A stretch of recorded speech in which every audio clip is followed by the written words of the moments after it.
An assailant on Paul Pelosi received a 30-year prison sentence.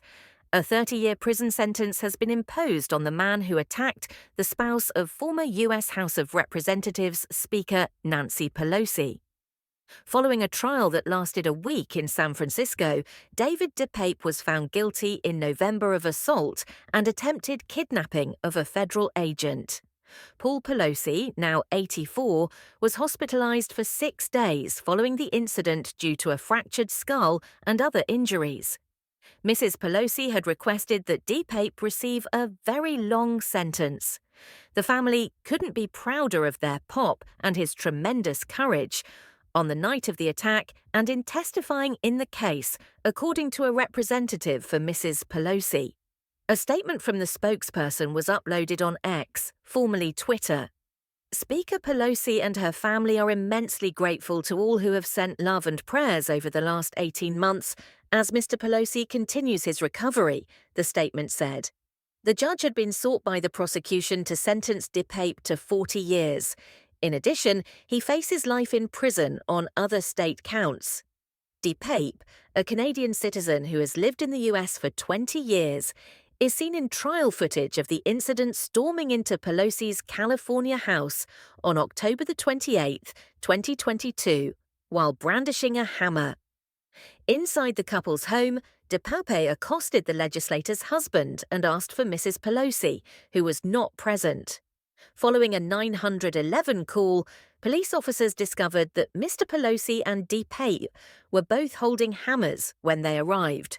Shortly after being ordered to put down his firearm, DePape assaulted Mr. Pelosi violently before being forced to the ground by police. The policeman body cams captured the entire event. Apart from his broken cranium, Mr. Pelosi also sustained wounds to his hand and arm. During the incident, he was hit 3 times. Mrs. Pelosi urged the court to sentence DePape to a very long term in a letter submitted prior to the sentencing, noting that she and her husband have never been able to talk about the incident. "Paul and I have not discussed the events of that horrible night," she stated.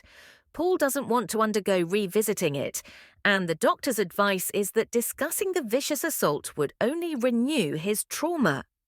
In his testimony during the trial, Mr. Pelosi stated that DePape had stated that his intention was to take out Mrs. Pelosi, calling her the leader of the pack. "It was a tremendous shock looking at him, looking at the hammer and the ties," Pelosi said. "I realized that I was in grave danger. I made an effort to maintain my composure." Following the assault, Mr. Pelosi claimed he woke up to a pool of blood and was taken to the hospital.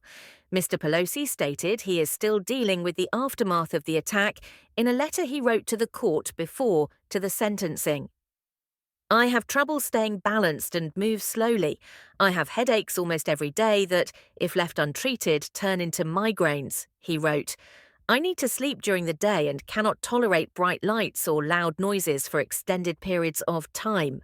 Jody Linker, the court-appointed attorney representing DePape, contended that her client was driven by right-wing conspiracy beliefs, which the defendant completely and utterly believed. Prosecutors countered that DePape had a plan of violence, saying he told investigators he had a target list and that if Mrs. Pelosi did not divulge the truth, he intended to shatter her kneecaps. DePape had duct tape and zip ties on him when he was taken into custody. DePape is being prosecuted by separate states in addition to the federal government for the attack. These consist of elder abuse, burglary, assault with a deadly weapon, and attempted murder. If found guilty on those counts, he would be sentenced to life in jail. He entered a not guilty plea.